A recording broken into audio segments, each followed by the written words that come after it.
Okay, we are here for Monday Mail Call. Samantha, how are you? I'm doing well. How about you? I'm not bad. We are recording this at some undisclosed time and in undisclosed places.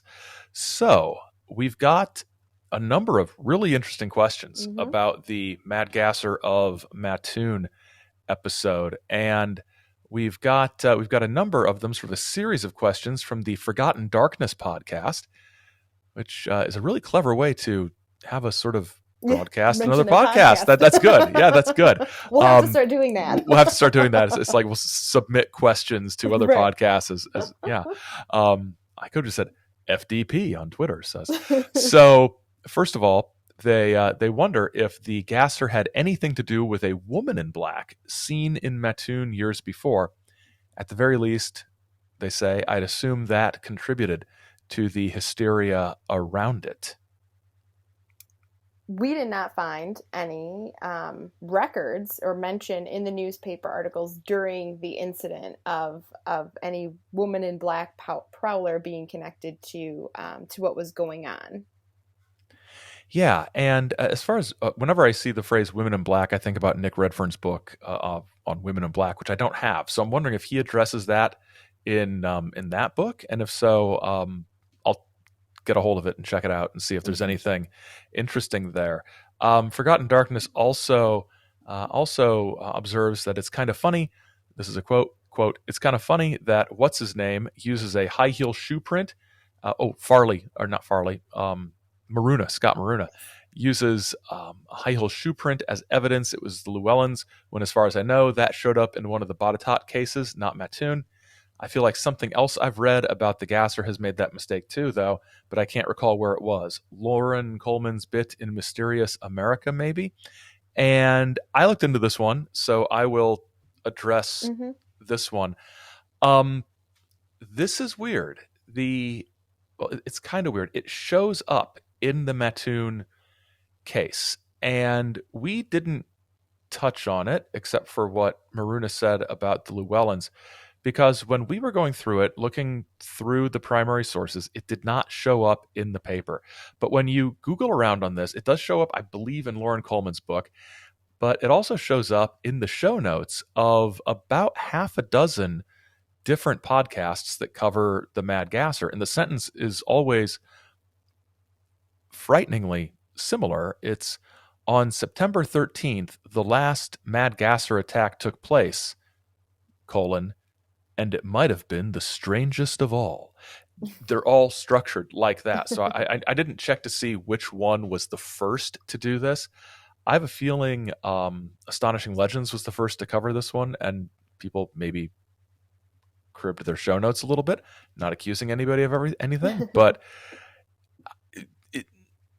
I'd send it up for plagiarism if I saw it. So they said it was a woman named Bertha Bench and her son Orville, Well, who the people who were attacked. the people who were Yes, attacked. not the Yeah, one not leaving the footprint. no. The people who found the high heeled footprint Yeah. in their yard. And so this sent me down a rabbit hole of looking for Bertha Bench, and there's no record of Bertha Bench in in the newspapers, in the Journal Gazette, Mattoon Journal Gazette, or the Chicago Tribune that covered the story. Same thing for Orville Bench. Then I went into Family Search and looked for Bertha Bench. I could not find a Bertha Bench anywhere in the area. Found a Bertha Bunch, but not in the right place at the right time. But at least there was a Bertha Bunch in Illinois. So then I went back to Maruna's book, and he mentions this case and says the name is Bertha Bence, Bence, not Bench. Was there a Bertha Bence? I looked it up on Family Search. It looks like it's more likely that based on census records from 40 and 50, that a woman named Bertha Bence would have been at least in Illinois in 1944, maybe. But since they don't do the census every year, it's hard to tell where people might be from one decade to the next. hmm So why didn't this show up in our research of the Mattoon Journal Gazette? Well, Maruna, in his book, which, well, I have some problems with it, he did a really good job of explaining this. The last two attacks the one with the woman's high-heeled shoe print and the one with, was it a strange hairy creature or a little man who fired the gas at the people? I'm Yeah. trying to remember. Those two attacks, the people did not go to the police with them, and they did not go to the Mattoon Journal-Gazette. They went to the Chicago Herald-American, which was a newspaper that ceased publication in 1953, and they told their stories directly to that newspaper. And there are no archives of the Herald-American anywhere on the internet. I checked the Library of Congress. I think the closest one to where we are is in like Urbana-Champaign, Illinois. So, or maybe probably the Chicago Public Library, but not easily accessible, not something that we would have had access to while preparing the episode. But one thing that jumps out is that in all of these cases where these instances where this particular case is discussed, it's just sort of presented as matters of fact as one in the sequence of events. Nobody footnotes any of this stuff. Nobody says, the story about the high-heeled shoe print woman was in the September 14th, 1944 issue of the Chicago Herald-American, page 2. There's nothing like that. It's just stories in this. And, even books like, Lauren Coleman's Monsters in America, he does a good job of telling the story, but you don't have as extensive a bibliography as you would need to go and check the stories out for yourself, which, if I'm being cynical, means that you could do anything with the stories. But long story short, there was a report of a high-heeled shoe print in the Mattoon cases. So there we go. It's just one of those things that's not very well documented. And a good example why it's fun to have historians doing this research now, right? Because we like to track footnotes. What was that? Footnotes. Yes, but that also is how legends get made, twisted, changed, whatever, because they're just. I mean, especially when you're listening to podcasts, right? It's almost like these oral tradition stories that just keep on evolving as they're told over and over and over again. So I think especially with podcasts, it's nice to discuss where we're finding this information. Yeah, absolutely. And sort of along the same, maybe in the same vein as the first question about the woman in black, as far as what might have been on people's minds while this was going on. Old Stone Cold from Instagram asks, had anything about the Holocaust come out around this time? Could explain some of the fears of gas? And we both looked into this one a little bit, right, Samantha? Yeah, so I found online, it was, to be honest, a History Channel essay, but that's acceptable. It's okay. I'll allow. Yeah, okay. But it said that in 1942 is when sort of one of the first big articles came out in a publication about the gassing of Jews in concentration camps during the war.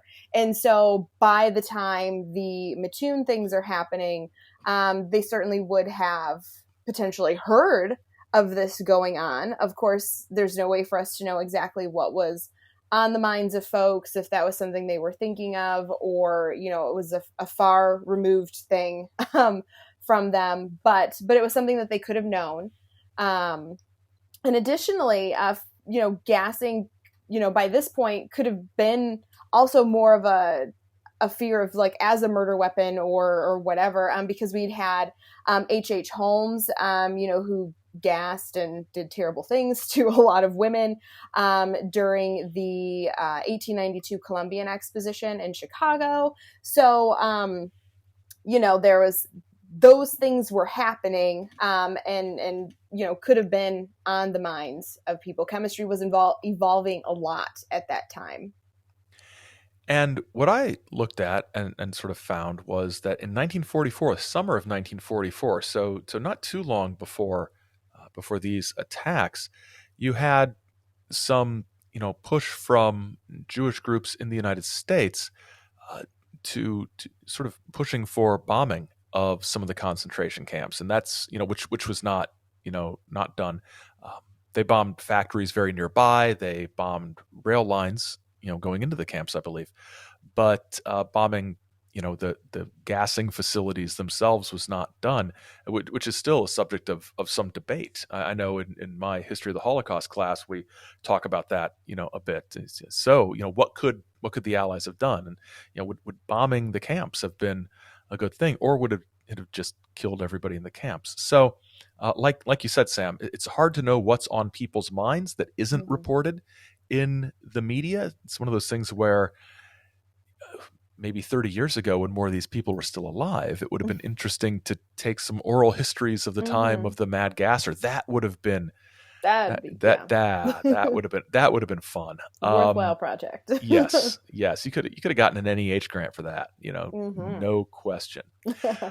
But was it on some people's minds? I don't doubt it. I Mm-hmm. would think that anything involving gas, there's a number of things that would run through people's minds, from the chemical warfare that we talked Mm-hmm. about in the episode to Nazi gas chambers, to things like H. Holmes. People saying, "I remember Grandpa telling me about the Right. time he called himself H. Holmes and was gassing women in Chicago." Whoops. So Scott from Twitter observes that there are a lot of paranormal events that I think are caused by two unusual but banal things happening at the same time.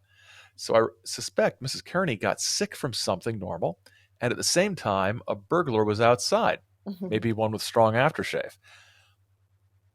What do you think about that, Sam?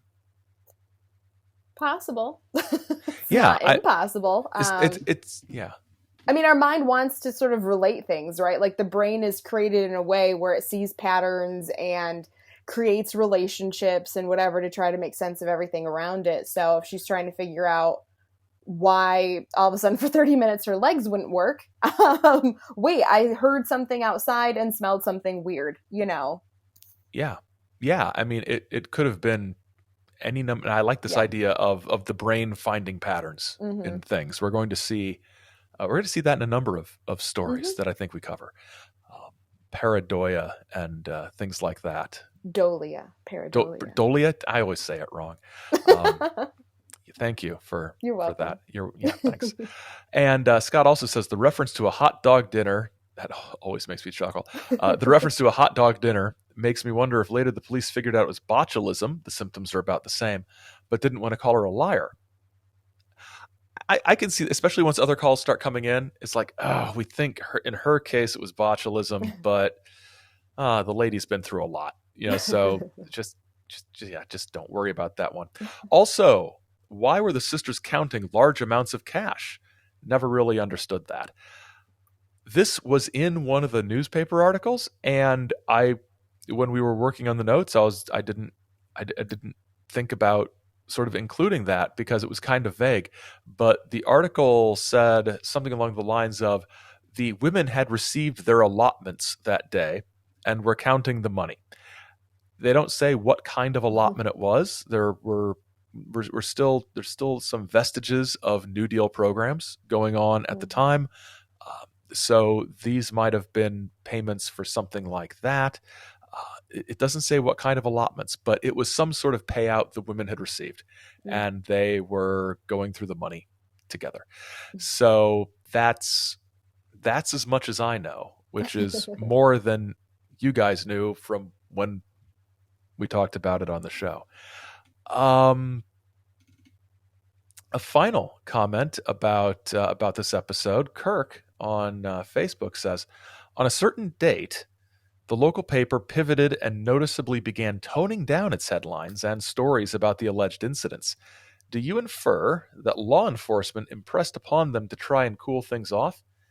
If so, would this constitute conspiracy? So, Aaron and I discussed this, and where there are two possibilities. So I'll share what my thought is, and then Aaron, if you want to share share your Sure. thought. But I wonder if the the police are really trying to crack down on all of these, calls of prowlers, gassings, all this kind of thing. And so if you called in, with something, that turned out to be nothing, or a, I'm really losing my train of thought right now. um, false reporting. Yeah. Okay, thank you. I'm going to start that again with with your words. I had a hard time on my tour today too. So if somebody called in with a false report or something like that, they were going to get in trouble. And so perhaps the newspaper, didn't want to be seen as, fanning the flames of this paranoia and false reporting and whatever. Perhaps they were worried about, what could happen. Maybe, there had been talks of, hey, you guys better not, use these crazy headlines anymore because you're making our job hard. Yeah, and my thought was along sort of the same lines, and I think this echoes a little bit of what Maruna talked about in his book. There was a sense that sort of throughout this whole process of these investigations that the local cops were just not capable of getting the job done. They were not figuring out what was going on. They were having to call in the state police. Mm-hmm. And then remember the sort of armed mobs roaming the streets, watching out for things, following the cops to the sites. This isn't just maybe we can catch the gasser. I think part of it was let's see if the police are doing their jobs. If these cases continue to be reported at the level they were being reported, I can imagine the head of the police thinking, we are going to just keep looking worse unless we figure out a way to make it look like there was really no crime for us to solve in the first place. So I think you can take a conspiratorial view on this a little bit. And I think if the cops were trying to, cajole the press into downplaying the story in order to make the cops look more competent or less incompetent, I think that would absolutely be a conspiratorial thing. Absolutely. Or I've watched enough crime shows to know that sometimes the police just get very mad at the press and tell them not to report on those things because they need to keep some things on the DL until things are solved. So we have it's there was one aspect of this that the police told the press, we have a suspect in custody. Don't tell anybody. Next day, Chicago Tribune, suspect in custody. So, yeah. And a final comment about our first episode, the Dungeon Swamp episode, and our observation that attending trials for entertainment is sort of not a widespread hobby anymore. I don't know anybody who's done it. Joan sent into the website or through the website a message that it's still being done, and a link to an article in the Wall Street Journal about two elderly women in in Massachusetts, in Boston, who regularly go to trials and discuss and rate the performance of the lawyers and the witnesses and speculate about things like that. Whereas I was just, watching the OJ trial in college. It's my experience with trials, being a spectator at trials. And I can only hope that, as in 1920s Michigan, these women get drafted onto a jury at some point because, hey, there's bystanders. We need to do that. And one more comment about that first episode. Doc on Twitter said that the story reminded him of the Donnelly family, the Black Donnellys in southern Ontario, which we should probably look at because Ontario is on a Great Lake. So, one of our international episodes. Yes, an international episode. Yeah, when we run out of national, no, we'll mix it up. We'll mix it up. We'll even include Pennsylvania and New York. So, just kidding. We love Pennsylvania and New York, aspects of them. So, but they're already they're part of the original colonies. We Great Lakes states, we need to keep. They have their colony status. That's true. That's true. We need something going for us out here besides the Water and snow. water and snow and the best state fairs Mm. the nation has. I don't know. I'd put ours up against in the Midwest, up against like Texas, I think. Although I've heard Texas has some epic fried food down there. Mm. Do you have anything else, Sam? Because I don't. No, no, I don't. I can only hope that someday when I'm in my 70s, I can like throw back a few martinis and head down to the local courthouse to take in a trial. That sounds like a life, doesn't it? Are you implying that Ruth Fisher, 77 of Boston, a retired sixth grade teacher, is showing up to these things having had a few martinis? Why wouldn't you? That's a good point. That's a really good point. Ruth, keep doing that. Keep going to those trials. Mm-hmm. All right. Some announcements. Our next episode will be out next Monday. And Sam, what is it about? Have we settled on a title? The personal is paranormal. The paranormal is personal. Yeah. Yes. So, yes. yeah. Okay. The nature... I wasn't sure if we were brainstorming. I didn't know if we'd agreed on one or not. So, listeners, this is just the kind of behind the scenes discussion that that we bring to the off week episodes with the mail call. It's a little less. We record remotely. We live an hour apart. This is when we get our business taken care of. Yes, pretty much. Usually we do it before we hit record. Yes. But we're going to be talking about personal stories, the nature of personal stories, why people are interested in weird topics. And we're going to be sharing, kind of as case studies, our own experiences with the weird and the paranormal. And how those... Oh, sorry. And our histories with them, how we came to these topics. Yeah, and how those experiences perhaps color how we look at, interpret, rate, review, whatever, the eyewitness accounts of other personal paranormal encounters. Yes, I think it'll be interesting. It's a change of pace from the last two episodes, but it's gonna be an interesting one. The only other announcement, I guess it's an announcement I have, is that on October 31st, there will be a special Halloween installment where we will be answering your questions to us about anything related to the spooky, the weird, the paranormal, the strange. Doesn't have to be strictly Halloween themed, but any questions you have, send those in via social media channels, in the comments under this post on the website, email at greatlakesLorePodcast@gmail.com. Any of the ways you usually get a hold of us. For those of you who usually get a hold of us. Yes, which it's been a... Yeah, we are getting great feedback, great participation, so we really appreciate it. For 2 episodes in, yes, this is good. Keep it up. We enjoy doing these mail calls. Yes. And we will do them after each episode. All right. Well, I have cookies to decorate, so I have some more food to eat, I guess. There you go. All right, and I should probably get this processed and ready to go. So this episode here. So thank you for joining us, and be sure to check us out at greatlakeslore.com and on Twitter and Facebook and Instagram at Great Lakes Lore. All right. Bye, everybody. Bye.